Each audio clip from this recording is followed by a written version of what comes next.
कभी हम सत्ता के लोभ से गलत काम करने के लिए तैयार हैं।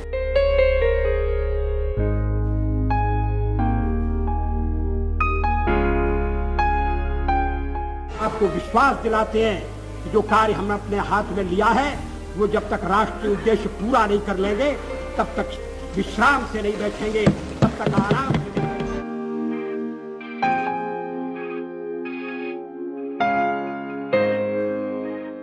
क्या एक राष्ट्र के नाते हम मिलकर काम नहीं कर सकते? क्या एक राष्ट्र के नाते हम सब आने वाले संकटों का सामना नहीं कर सकते? भारतीय राजनीति में सत्ता या विपक्ष में रहते हुए जन श्रद्धा का केंद्र बने रहना बहुत ही चुनौतीपूर्ण काम है। लेकिन भारतीय राजनीति की पुरोधा अटल बिहारी वाजपेयी ने इस काम को बखूबी अंजाम दिया। पूर्व प्रधानमंत्री अटल बिहारी वाजपेयी ने अपने कर्म से ऊंचाई तक पहुंचकर जनता के सपनों को साकार किया। वे नैसर्गिक रूप से नेता बने। नेता बनने के लिए उन्होंने कभी कोई जोड़ तोड़ नहीं की। अटल बिहारी वाजपेयी ने कभी अपने बारे में नहीं सोचा। वे सदैव देश के बारे में सोचते रहे। सत्ता का खेल तो चलेगा, सरकारें आएंगी जाएंगी, पार्टियां बनेगी बिगड़ेंगी, मगर ये देश रहना चाहिए, इस देश का लोकतंत्र अमर रहना चाहिए। वो देश के जनगण मन को जीतते रहे। उन्होंने भारत की राजनीति में एक ऐसी लकीर खींची जहां पहुंचना हर राजनेता का सपना होता है।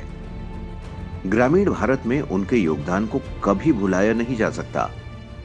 प्रधानमंत्री रहने के दौरान उन्होंने कई ऐसे ऐतिहासिक कदम उठाए जिसने ग्रामीण भारत को नई ऊंचाई दी। उन्होंने ग्रामीण भारत के लिए कई योजनाएं लॉन्च की, कई अभूतपूर्व फैसले भी लिए।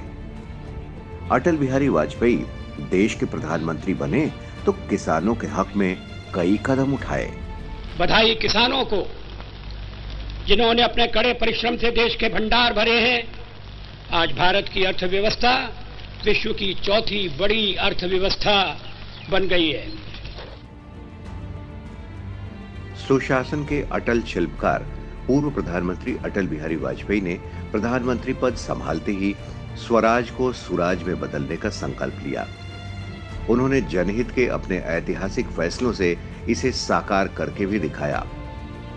इतिहास के आईने में जब भी उन्हें तौला जाएगा, भारत की राजनीति में नैतिकता के उच्च मापदंड स्थापित करने वाले शिखर पुरुष के तौर पर हमेशा याद रखा जाएगा। अटल बिहारी वाजपेयी समाज के अंतिम व्यक्ति के चेहरे पर मुस्कान देखना चाहते थे। अटल बिहारी वाजपेयी की प्राथमिकताओं में हमेशा गांव, गरीब और किसान रहे। संसद के भीतर और बाहर दोनों जगह इनकी पैरवी करने वाले वाजपेयी जब प्रधानमंत्री बने तो उन्होंने ग्रामीण विकास और किसानों की समस्याओं को दूर करने वाली कई योजनाएं लागू की। असल में अटल बिहारी वाजपेयी ने प्रधानमंत्री बनने से पहले अपने संसदीय सफर में भारतीय अर्थव्यवस्था को कई तरह के अभावों से जूझते देखा था। मॉनसून पर निर्भर कृषि, गरीबी, निरक्षरता और बेरोजगारी ऐसी समस्याएं थी जिन्होंने वाजपेयी के संवेदनशील मन को झकझोरा था। अटल बिहारी वाजपेयी, ईश्वर की शपथ लेता हूं कि मैं विधि द्वारा स्थापित भारत के संविधान के प्रति सच्ची श्रद्धा और निष्ठा रखूंगा। अटल बिहारी वाजपेयी 3 बार भारत के प्रधानमंत्री बने। 1996 में पहले 13 दिन तक, फिर 1998 में 13 महीने तक और उसके बाद 1999 से 2004 तक कार्यकाल उन्होंने पूरा किया। गांव के लोग उनसे जुड़ा हुआ महसूस करते थे। देश के किसानों को लेकर वो काफी संवेदनशील थे और हमेशा किसानों के लिए कुछ करना चाहते थे। खेती किसानी को लेकर वाजपेयी कितने संवेदनशील थे, ये इस बात से पता चलता है कि प्रधानमंत्री जैसी बड़ी जिम्मेदारी निभाते हुए भी उन्होंने कृषि मंत्रालय अपने पास रखा था।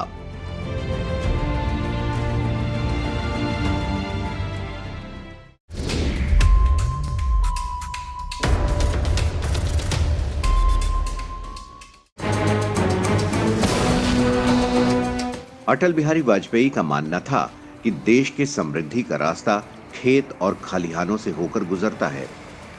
जब किसान आर्थिक रूप से मजबूत होंगे तभी विकास की रफ्तार तेज होगी। वाजपेयी देश में खाद्य श्रृंखला क्रांति लाना चाहते थे।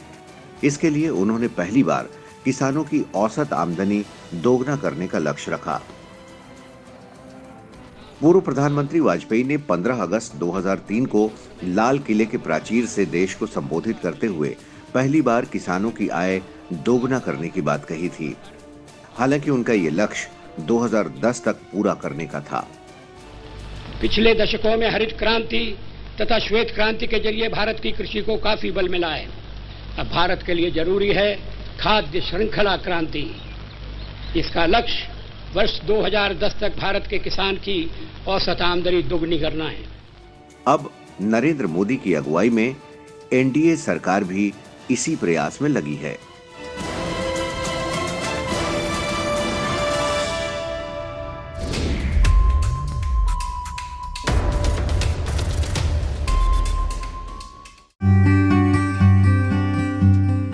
पूर्व प्रधानमंत्री अटल बिहारी वाजपेयी ने ही किसान क्रेडिट कार्ड की पहल की थी।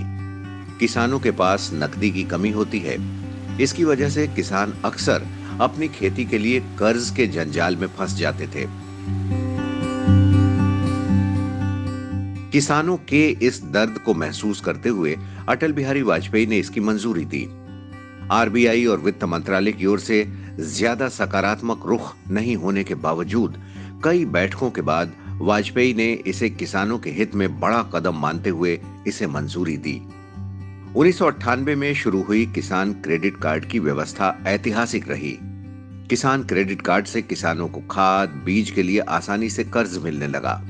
2004 में वाजपेयी का कार्यकाल खत्म होने से पहले 31 मार्च 2004 तक 4 करोड़ 14 लाख किसान क्रेडिट कार्ड जारी किए गए।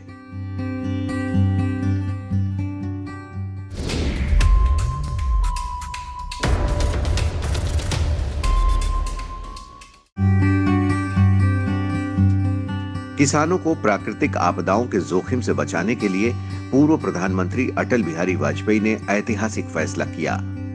उनके प्रधानमंत्री रहने के दौरान ही पहली बार राष्ट्रीय कृषि बीमा योजना शुरू की गई। इस योजना को 1999-2000 के रबी फसल से शुरू किया गया। किसानों के हित में ये एक बड़ा फैसला था। ये देश में पहला बीमा कार्यक्रम था जिसमें अधिकांश फसलों और कर्जदार और गैर कर्जदार किसानों दोनों को कवर किया गया। ये अटल बिहारी वाजपेयी की दूरदर्शिता ही थी जिनसे किसानों के मन से अपनी फसल के नुकसान का भय दूर किया जा सका।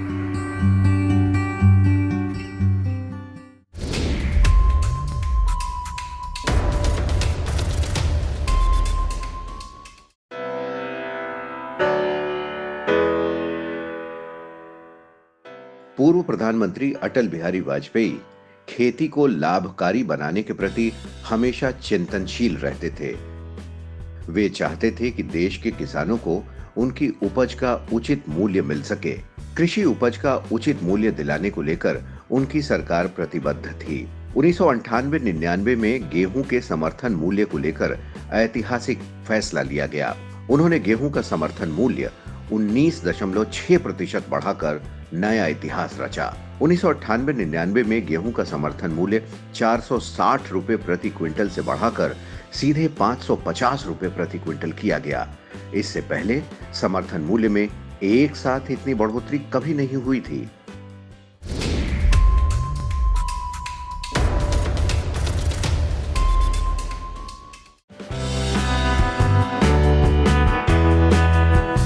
भारत परंपरागत रूप से दुनिया का सबसे बड़ा जैविक कृषि करने वाला देश है। भारत जैविक खेती में एक नई ताकत बनकर उभर रहा है। पूर्व प्रधानमंत्री अटल बिहारी वाजपेयी दूरदर्शी नेता थे। वो चाहते थे कि आने वाले वक्त में किसान उपज को कीटनाशक के बिना ही उगाए। जिस जैविक खेती को आज देश के किसान अपना रहे हैं, उसके पीछे पूर्व प्रधानमंत्री अटल बिहारी वाजपेयी का ही हाथ है। इसके लिए उनकी सरकार में अलग से नीति बनाई गई थी। जैविक खेती करने के लिए अलग से नीति पहली बार वाजपेयी सरकार के जमाने में ही बनाई गई।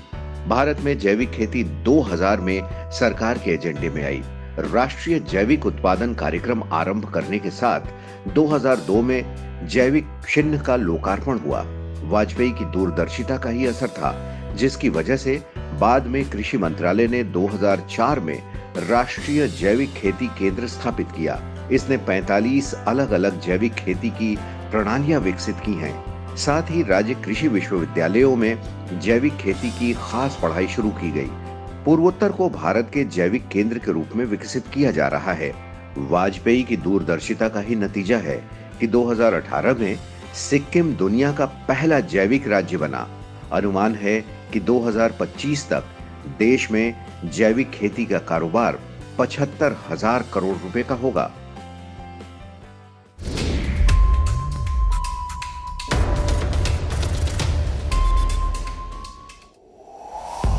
पूर्व प्रधानमंत्री अटल बिहारी वाजपेयी का एक साहसिक फैसला था चीनी मिलों को लाइसेंस प्रणाली से मुक्त करना। 1998 में किए गए चीनी मिलों को लाइसेंस प्रणाली से मुक्त करने के ऐतिहासिक फैसले का असर भी दिखने लगा। फैसले से पहले किसान का सिर्फ 55% गन्ना ही चीनी मिलों पर जाता था। बाकी गन्ना कोल्हू और खांडसारी इकाइयों के पास जाता था। इससे किसान को आर्थिक नुकसान उठाना पड़ता था।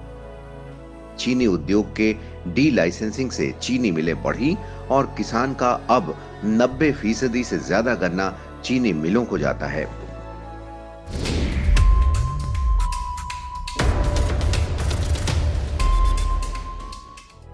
ग्रामीण अर्थव्यवस्था को मजबूत करने में डेयरी उद्योग का महत्वपूर्ण योगदान है। मिल्कमैन ऑफ इंडिया के नाम से मशहूर वर्गीज कुरियन की अगुवाई में शुरू किया गया दुनिया का सबसे बड़ा dairy development program operation flood से डेयरी उद्योग में अच्छे नतीजे आ रहे थे। लेकिन 1970 से 1990 के 2 दशकों के बाद भी कुल दूध उत्पादन का 10% से कम सहकारी समितियों के माध्यम से संसाधित किया जा रहा था। 1991 के आर्थिक सुधारों के दौरान डेयरी सेक्टर को लाइसेंस प्रणाली से तो मुक्त कर दिया गया, लेकिन बाद में वर्गीज कुरियन के दबाव में आंशिक लाइसेंसिंग कर दी गई। इससे डेयरी उद्योग के विकास पर असर पड़ने लगा। साल 2000 में अटल बिहारी वाजपेयी सरकार ने डेयरी उद्योग को पूरी तरीके से लाइसेंस प्रणाली से मुक्त करने का फैसला लिया। इसी का नतीजा था कि डेयरी उद्योग में निजी क्षेत्र का दखल बढ़ा और भारत बाद में दुनिया का सबसे बड़ा दूध उत्पादक देश बनने में कामयाब रहा।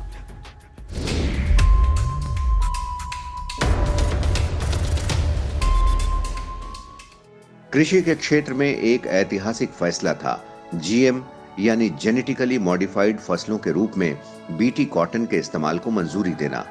2002 में अटल बिहारी वाजपेयी की सरकार ने इसकी मंजूरी दी। भारत में इस्तेमाल की जाने वाली अब तक की ये एकमात्र जेनेटिकली मॉडिफाइड फसल है।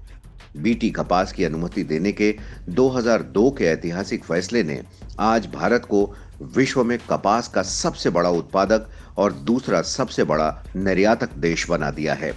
इस फैसले से कपास की खेती करने वाले किसानों की आय में जबरदस्त इजाफा हुआ। आज 95% से अधिक कपास क्षेत्र बीटी कॉटन के अधीन है।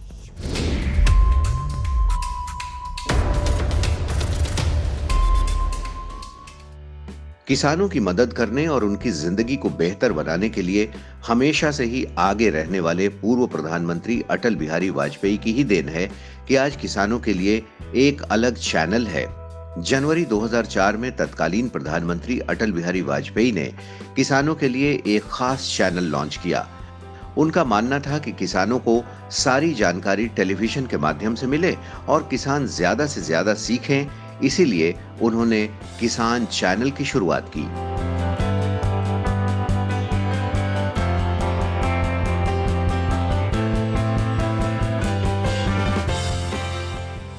प्रधानमंत्री के तौर पर अटल बिहारी वाजपेयी के जिस काम को सबसे ज्यादा अहम माना जा सकता है वो सड़कों के माध्यम से भारत को जोड़ने की योजना है। उन्होंने बड़े बड़े शहरों को जोड़ने के साथ गांव देहात तक सड़कों का जाल बिछाने को सरकार की प्राथमिकता बना ली। इस मकसद से ही उनके कार्यकाल में स्वर्णिम चतुर्भुज सड़क परियोजना के साथ ही ग्रामीण अंचलों के लिए प्रधानमंत्री ग्रामीण सड़क योजना लागू की गई। उनके इस फैसले ने देश के आर्थिक विकास को तेज रफ्तार दी।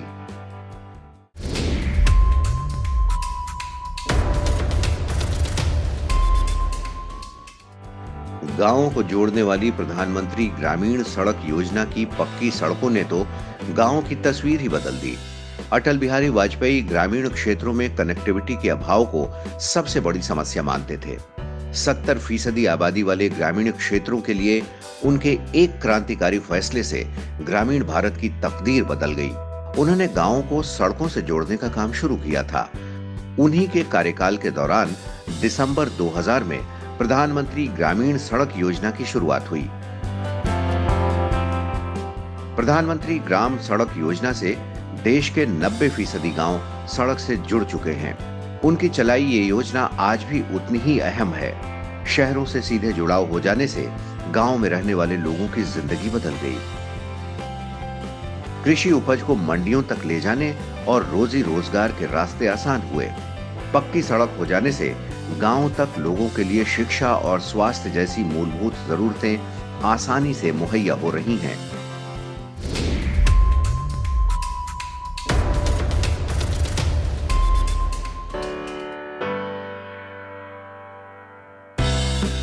देश को चौतरफा जोड़ने की अटल बिहारी वाजपेयी की स्वर्णिम चतुर्भुज सड़क परियोजना ने आर्थिक गतिविधियों को रफ्तार दे दी। 1999 में अटल बिहारी वाजपेयी की सरकार ने ही देश के 4 बड़े शहरों दिल्ली, मुंबई, चेन्नई और कोलकाता को जोड़ने के लिए स्वर्णिम चतुर्भुज सड़क परियोजना की शुरुआत की। इस परियोजना के तहत देश के इन 4 महानगरों को हाईवे नेटवर्क से जोड़ा गया। इसके तहत ही 5,846 किलोमीटर लंबी सड़क का निर्माण हुआ। इसे दुनिया के सबसे लंबे राजमार्गों में शुमार किया गया।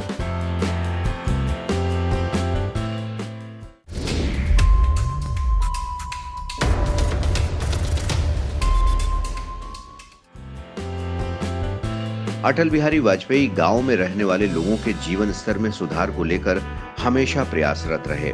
इसी मकसद से 2000-2001 में उनकी सरकार ने प्रधानमंत्री ग्रामोदय योजना की शुरुआत की। इसके जरिए गांव में रहने वाले लोगों को शुरुआती शिक्षा, बेहतर सड़कें, पीने के पानी, साफ पानी, बुनियादी स्वास्थ्य सेवाएं और पोषण मुहैया कराने का लक्ष्य रखा गया।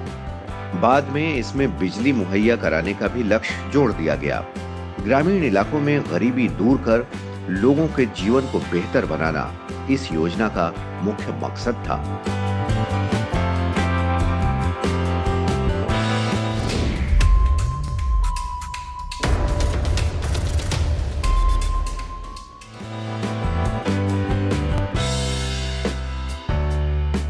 ग्रामीण भारत के लोगों को आर्थिक रूप से मजबूत बनाने के लिए अटल बिहारी वाजपेयी ने 25 सितंबर 2001 को संपूर्ण ग्रामीण रोजगार योजना की शुरुआत की।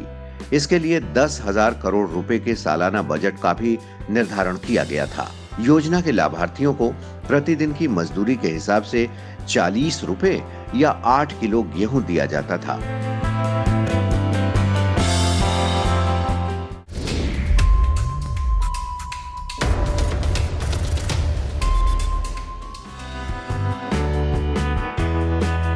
देश के गरीबों के लिए वाजपेयी सरकार की ओर से चलाई गई सबसे बड़ी योजना थी अंत्योदय अन्न योजना। 25 दिसंबर 2000 को इस योजना की शुरुआत हुई। इस योजना के तहत गरीबों में भी ज्यादा गरीब लोगों को रियायती दर पर गेहूं और चावल उपलब्ध कराने की व्यवस्था की गई। इसके तहत 1 करोड़ परिवारों को 2 रुपए प्रति किलो की दर से गेहूं और 3 रुपए प्रति किलो की दर पर चावल उपलब्ध कराया गया। इसके बाद 2003 में इस योजना को बढ़ाया गया और 50 लाख परिवारों को जोड़ दिया गया। 2004 में योजना एक बार फिर से बढ़ाई गई और फिर से 50 लाख परिवारों को जोड़ा गया। कुल मिलाकर इस योजना के तहत 2 करोड़ परिवारों को सस्ती कीमत पर राशन मुहैया कराने की व्यवस्था की गई। इन परिवारों की पहचान के लिए वाजपेयी सरकार ने पूरे देश में व्यापक स्तर पर सर्वे करवाए थे और उनके लिए राशन कार्ड भी बनवाए गए। इतना सस्ता अनाज पहले कभी नहीं दिया गया। ये दुनिया की सबसे बड़ी खाद्य सुरक्षा योजना थी।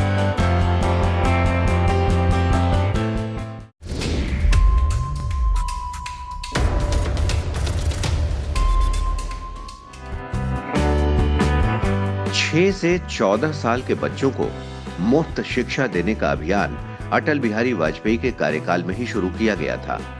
सर्व शिक्षा अभियान 2000-2001 में शुरू किया गया। इसके चलते बीच में पढ़ाई छोड़ देने वाले बच्चों की संख्या में काफी कमी दर्ज की गई। साल 2000 में जहां 40% बच्चे ड्रॉप आउट्स होते थे, उनकी संख्या 2005 आते आते 10% के आसपास आ गई थी।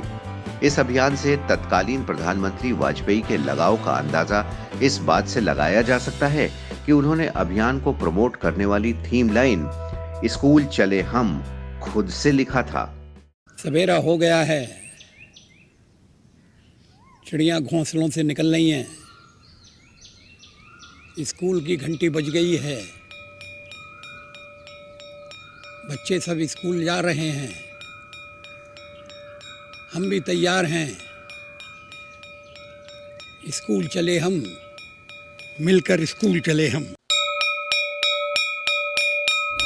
स्कूल चले हम, स्कूल चले हम, स्कूल चले हम।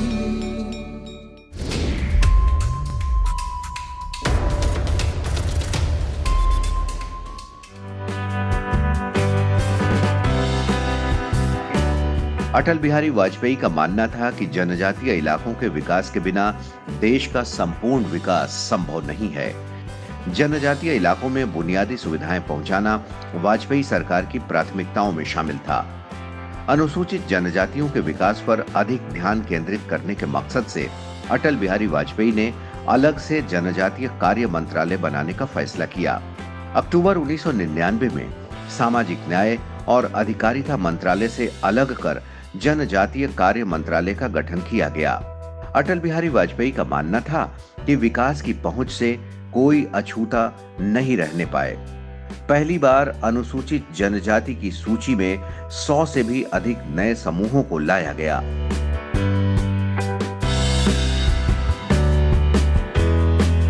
किसानों के आर्थिक हालात को बेहतर बनाने के लिए अटल बिहारी वाजपेयी ने राष्ट्रीय किसान आयोग बनाने का भी फैसला किया। पूर्व केंद्रीय कृषि राज्य मंत्री सोमपाल शास्त्री की अध्यक्षता में फरवरी 2004 में राष्ट्रीय किसान आयोग गठित किया गया। हालांकि बाद में सरकार बदलने की वजह से इस आयोग की अध्यक्षता MS स्वामीनाथन ने की।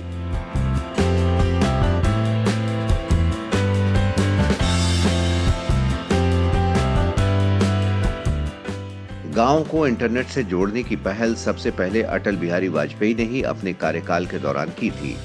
इंटरनेट की बहाली के लिए उन्होंने IT नीतियों में बदलाव किया था। अटल बिहारी वाजपेयी की सरकार में देश को नई दूरसंचार नीति दी गई थी।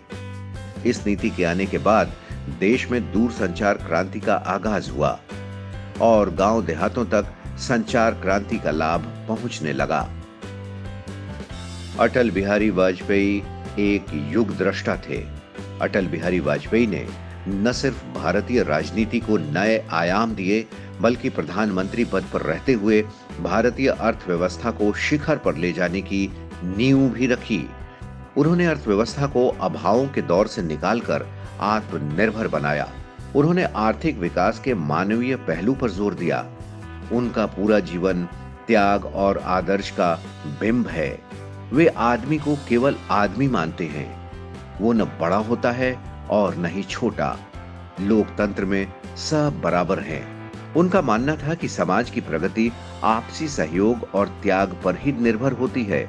सहयोग से चलें तो कोई भी काम नामुमकिन नहीं होता। ऐसे आदर्श से चलें तो हम विकास की ओर नहीं, बल्कि विकास खुद हमारी ओर चलकर आता है।